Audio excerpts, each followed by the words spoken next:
Construction worker arestado ng aksidenteng mabaril ang kanyang bayaw gamit ang napulot na baril sa Nueva Ecija. Naka-alerto Jeric Pasilyao.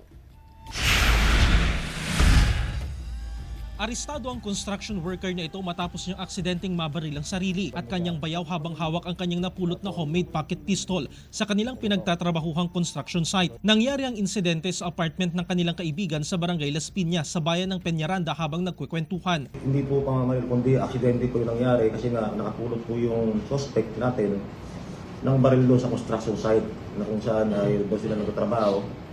So, parang pinaglaruan po. Base sa investigasyon, hawak ng sospek ang napulot na baril nang bigla itong pumutok kung saan tinamaan ng kanyang kamay at tinamaan din sa balikat ang kanyang bayaw na nakilalang si Nilo Malyari, 34 anyos. Agad na isinugod sa ospital ang magbayaw at habang nagpapagaling, inaresto ang sospek ng mga pulis at na-recover ang ginamit na baril. Nakapiit ngayon ang sospek sa Peñaranda Police Station at sinampahan ng kasong paglabag sa RA 10591 o Comprehensive Law on Firearms and Ammunition. Maharap din ang sospek sa paglabag sa gun ban at resistance and disobedience to a person in authority. Hindi mo akalain na baril yun? Hindi po sir marunong humawak ng baril eh. Tinignan lang po namin, kala po yun baka yung Ligtas na sa ngayon ang biktima, Jeric Pasilyao, 1 North Central, Luzon.